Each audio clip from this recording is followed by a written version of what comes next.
What is your full name? Timothy Allen Isley. Do I have permission to record this interview? Yes, you do. Where and when were you born? I was born on November 4th, 1962 in Youngstown, Ohio. Who was in your family? My mother, June, my father, Tom, my brother, Phil, and my other brother, Dave. Where did your ancestors come from? They're from Switzerland and they're from England.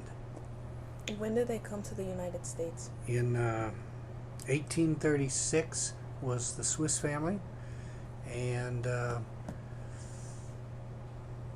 about the same time with the folks from it's Welsh. It's the Wales part of Europe. So about the same time.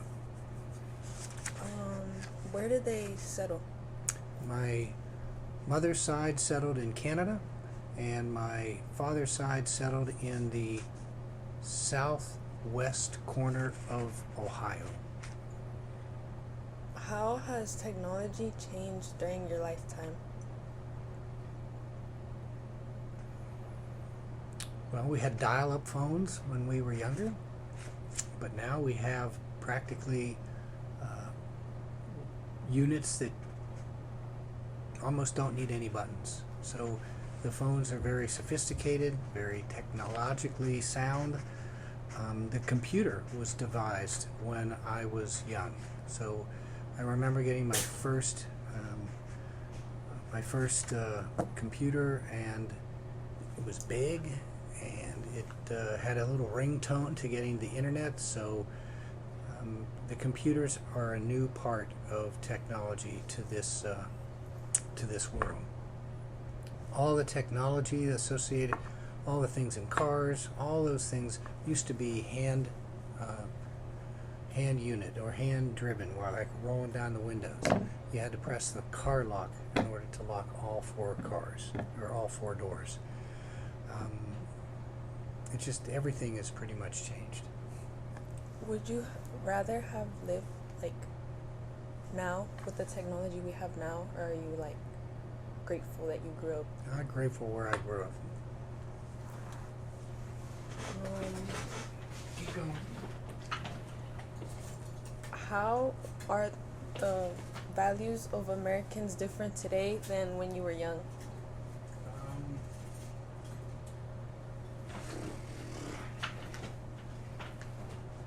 I think there was more emphasis on being married and staying connected to being married.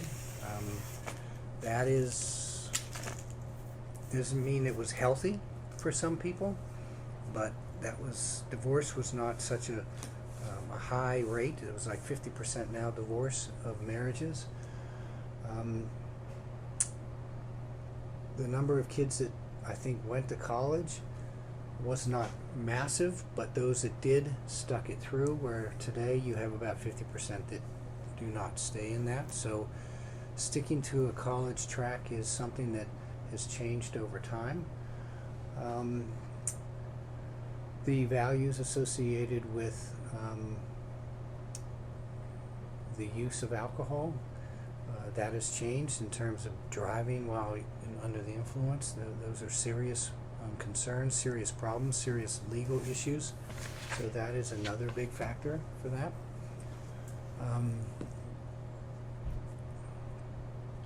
Those are just three that I can think of. How do you think that change happened? Well, yeah. So the belief that all people are equal, I think, has occurred for the better, where there's been a lot of struggle with accepting people that are homosexual, but that struggle has led to more equality at this point. So I think over time, as more and more people get into the generation where it's been talked about, I think over time it allows for greater approval or greater agreement. So I think that's just based on time. How do you believe that you have impacted history? Well, I got into teaching as a belief that my contributions to young people could lead to immortality. So every time I try to work with students, and the positives or the negatives that they receive from me can be effective for a lifetime. So that's part of my desire to stay in the education field. How has history affected you?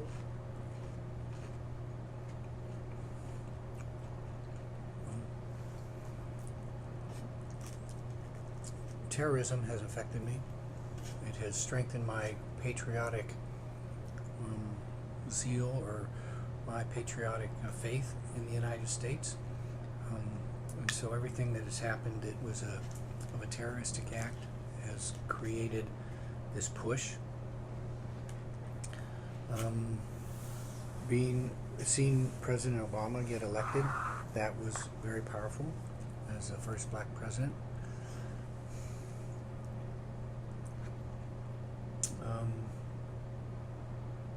What other aspects? I think the general video or indications of how minorities have been treated in this country have affected me and have kept me in education. To prove or to be with a group of kids that is high minority, in other words, not white. And so that has propelled me to stay in touch with this field. Did you always want to, as a kid, did you always dream of being in the education field and becoming a principal? Nope. I wanted to be an accountant. So I was really good at math, and I thought I could be an economist or an accountant. But when my dad died, I went and I switched up my major.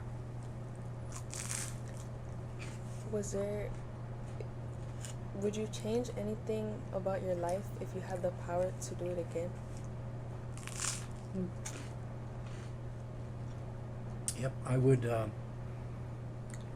would be more serious in high school and in my first 2 years of college in studying, reading, keeping up with that. But it would be more about my study habits. What interests did you have in your school days? High school? Yes. Well, I wanted to compete in all three sports. I was a soccer player, I was a wrestler, and a baseball player. So those were some of the main activities I always did. I always competed. I was always on the JV or varsity squads, and that was powerful for me. Did you have any influential teachers or any coaches? I had a great algebra teacher when I was in 8th grade, Mr. McCain. He was a power lifter for the state of Pennsylvania, but he really helped me understand how to do problem solving. That's 8th grade. My elementary teachers were my 3rd grade and my 4th grade teachers were wonderful. I do remember them. My 6th grade math teacher was pretty positive for me. In high school, I didn't have too many high school teachers that were impactful. They were just kind of average. What is your favorite part of being a principal?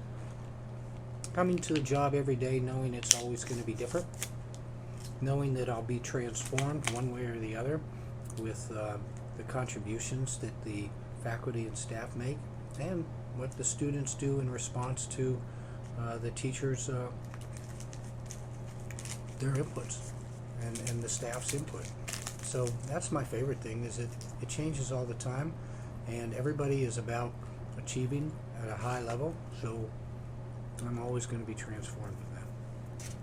How do you hope to have an impact on students and staff? What was the first part? Students and staff? Yes. How do you hope to have an impact on them? Always being present. Never outside of my August incident, and part of the death of my family, I'm always present in the building, so I'm always willing to do something for students and staff. I like to clear away any of the distractions that the teachers have from the big district, so that they can stay on teaching and learning. I like to participate in fun activities, like going to the senior picnic. That was fun too. So I like to be involved in those kinds of activities as well. How do you maintain such a positive attitude always around students and staff? Well, to be honest, since the death of my brother and my mother in the spring, I felt myself having a more, sometimes more contentious kind of attitude. I don't feel like I'm being negative, but I do catch myself growling or getting on students. So for the most part, I wake up fairly optimistic about how my day is going to be, and I try to check my motives every time I have arguments or disagreements, and try to minimize my emotions for it. But I do think everybody is in this business of teaching and learning to improve themselves, so I'm in a great field for that. And how long have you been in the education field?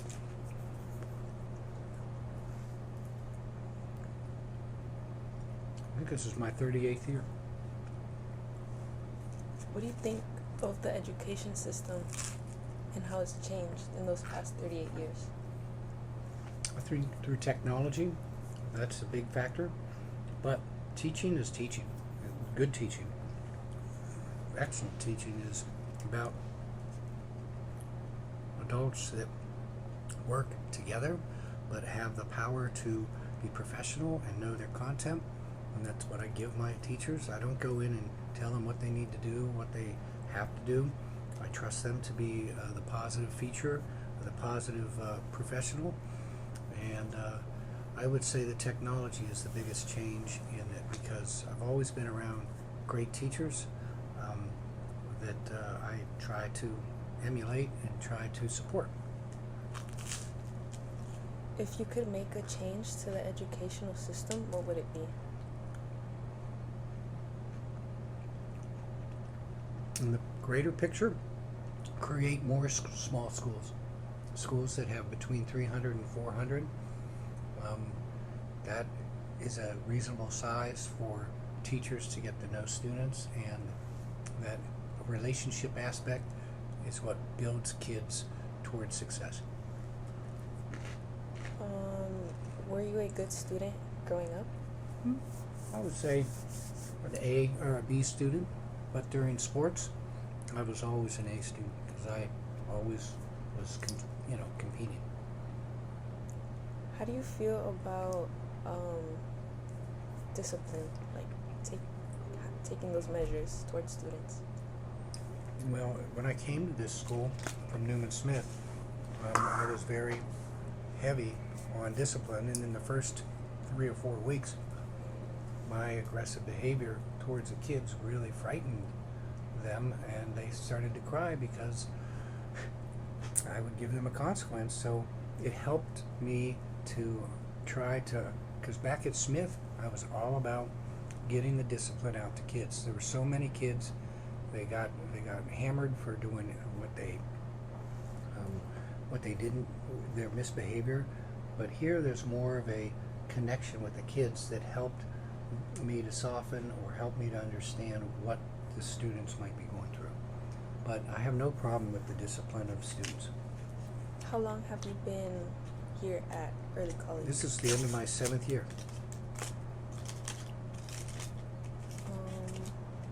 Did you belong to any influential clubs or organizations? I'm a member of the Texas Masonic Order. That is more of a fraternal organization that but I've always been a Mason. I've always been a Mason for about 30 since the time I started teaching. So that's about 35 years. That has been an impact on me spiritually. I am a member of Rotary right now, and that is more about community service and working with others to help the community. I guess when I was in 6th grade, I was the captain of police, the captain of the, was it, not the police, but it was like the patrol guard. And so I was I appreciated that leadership opportunity when I was in 6th grade.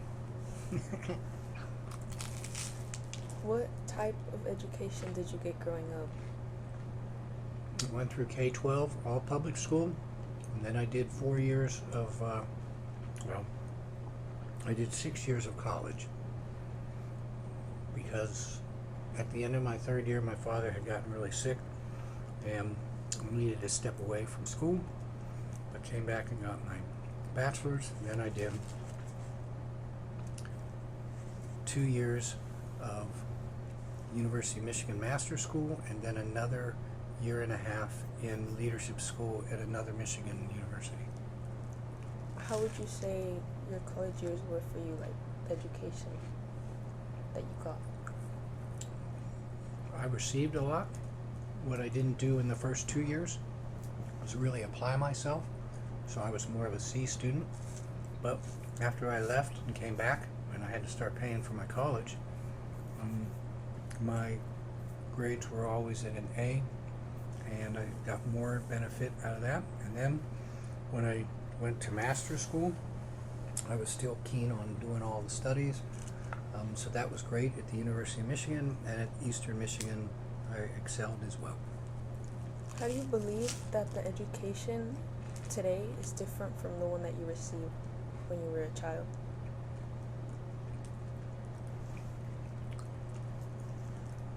Well, at this school, we just have greater care by the teachers towards kids, and that's the biggest part of my job, is to find somebody who has that same kind of care for these students. And I've already hired 2 so far, and I got a 3rd one that I'll be hiring here shortly. I do think they're going to make a bigger difference on the kids, just like the people that left. You know, just like Mr. Crook's leaving, and Miss Busby, and I do feel like the care that our teachers are giving is remarkably different than anything I've ever dealt with. How do you go about hiring someone? Like, do you look for that, the care that they would have for the students? Yep. I try to have questions associated with that. I get people on our team to be part of the interview. That's important because they know how to ask questions and get at the finer details. How do you think that your childhood was different than the childhood that children have now? We were outdoors all the time, and we did not have phones. So we never had any kind of communication on any phones, period. If we had any kind of videos, we would watch them at the movies. But everything was an outdoor experience all the time. Do you think that that has like influenced how different time has changed, like with how you said that you had no phones and now almost everyone has a phone now and they're spending most of their time on it? That's right. I think that's a big deal. I love going outside and competing with, in backyard football or backyard soccer, whatever. We always played, always. We climbed trees. We rode our bicycles. It was just a lot of fun. How do you include like extracurricular activities in our school since we don't have any sports? That we don't have what? Any sports or like... So I try to get them as much access to the bigger schools as possible. I mean, yeah, that's an issue, but kids that want to participate and are athletic, they can go ahead and do this. Lecture. So I delivered paper. Did you have any goals or dreams when you grew up? Yeah, I wanted to be an accountant before my father passed away. And then once I moved into education, I definitely wanted to be a teacher. That was total. That was a total spiritual experience for me, and to be the best teacher I could possibly be. There was a time I wanted to be a superintendent and get my doctoral degree, but that kind of just went out the door. I didn't follow that through, and it's just. I think that was just about my work, and then.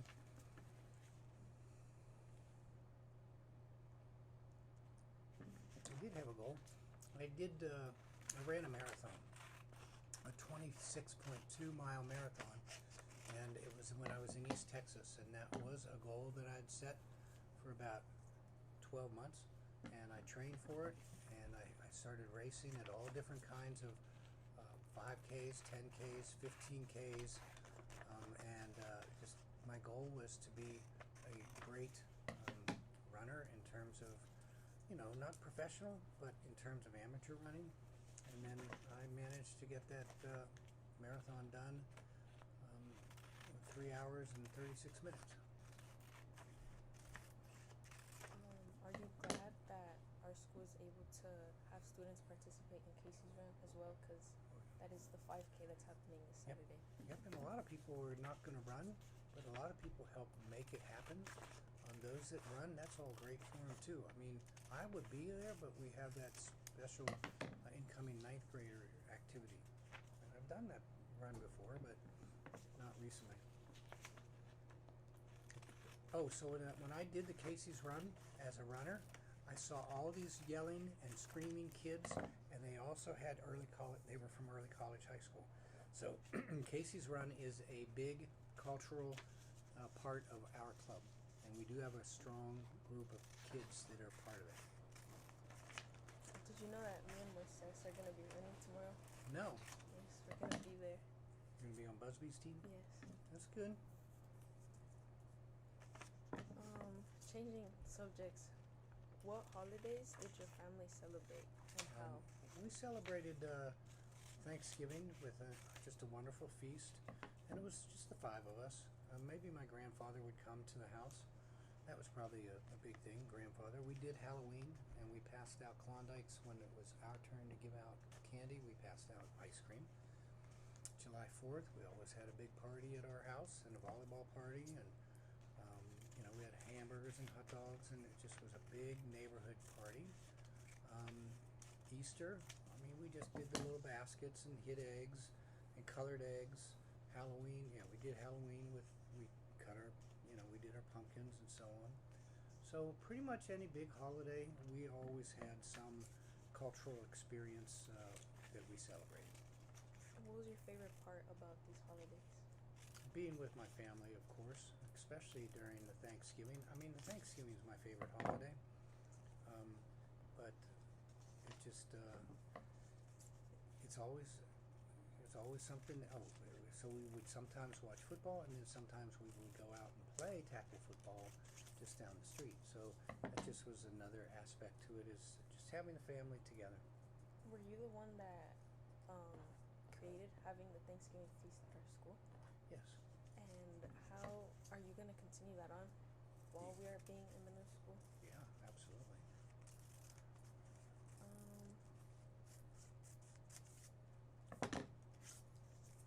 How did your community change, as you were growing up? It stayed the same. My community has stayed the same, and even when my mother passed away, there are so many young people that were still there. So, you have groups of people that have kids, then they grow older, and then the population changes. But back when I was up there, they just got lots of kids on that neighborhood, lots of good fellowship with the neighbors. The way they responded to my mom's passing was pretty powerful. So it has always been a pretty positive and about the same kind of values that they have had in the past. Did you always live in the same home while growing up? Yeah, I did. From age 5 to till I went away, and that was basically around 24.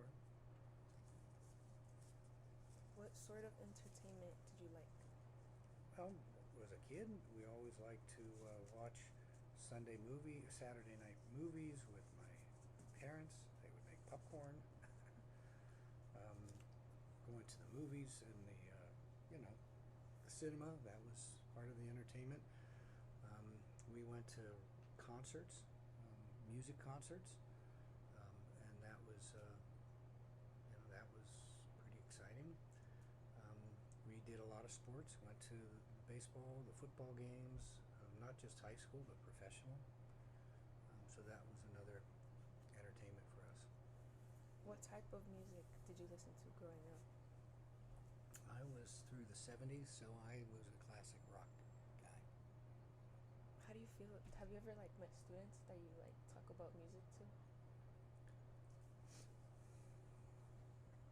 I don't have a whole lot of students here that I talk to about music. About 4 years ago, when students would come through, I don't remember who they were, but I did have some great. There was an old soul, somebody who was a junior or senior that loved a lot of classic rock, so I enjoyed talking to them about that. But it was about one student like that. What did you watch on TV when you were growing up? Oh, Scooby Doo. That was big on Saturdays, so we always get out and watch Saturday cartoons. We watched Emergency. We watched One Adam 12, which is a cop show. We watched $6 Million Man. We watched football. We watched baseball. Those are some of the kind of on 3 channels, 2, 4, and 11. Those are the 3 channels, and that's kind of what we did. Do you remember any epidemics or diseases?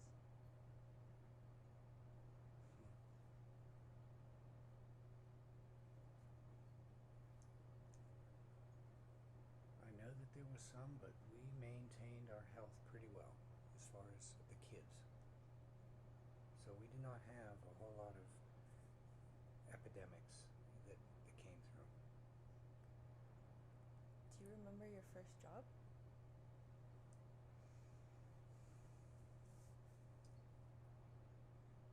Well, yeah, I was in high school, I think, and I started to work for Hickory Farms. They sell cheese and special meats, and so I did that part-time during December.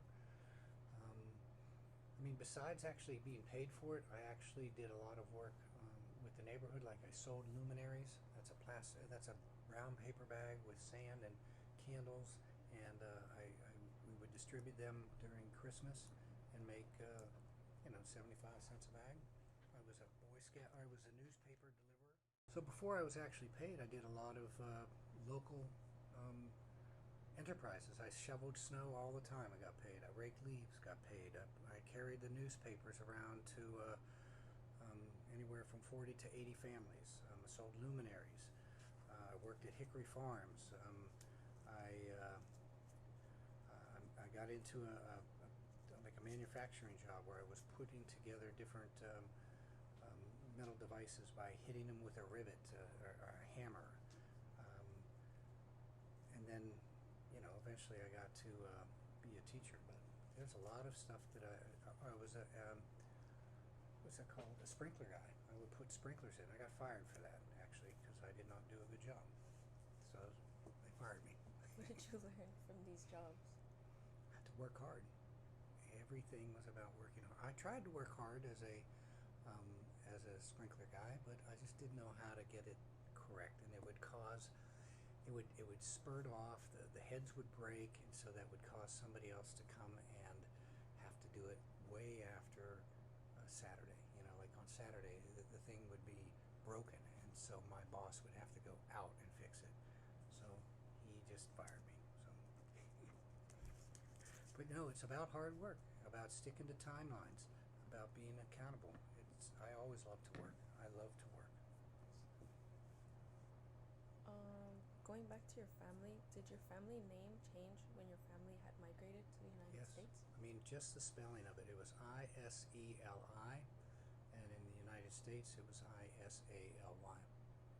So it's very Swiss. It's isolate, but it's spelled with. It just was changed when they were at the boats in New York.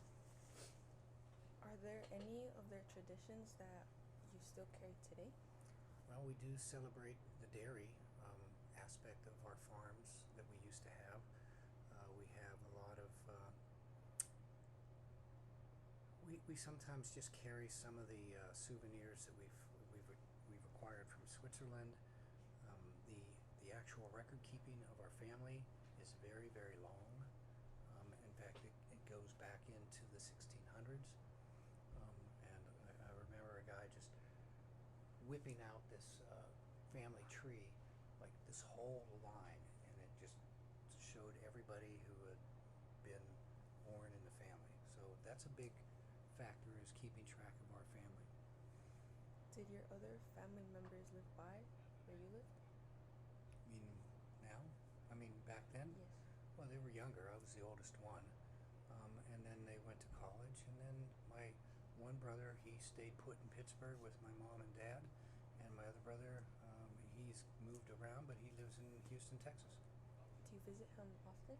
No, but I do have a desire to. So I do have a desire to. I speak to him a lot.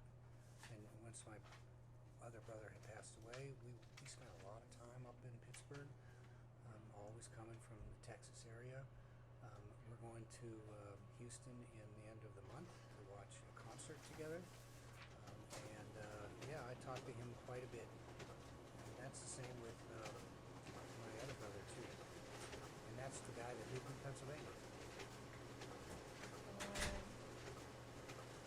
What were successes, accomplishments, and challenges that you had while you were in college? Well, by the time I got my head screwed on, I got straight A's. I had 4.0, and I got my teaching certificate. I was a rugby coach for the college. It was the men's rugby coach. We also set up a female rugby team. That was very, very powerful. Just was another accomplishment that I had.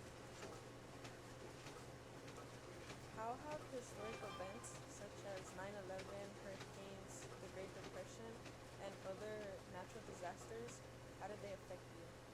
Well, depression was before my time. The COVID helped me to stay as healthy as I could by following all the rules that science had laid out there.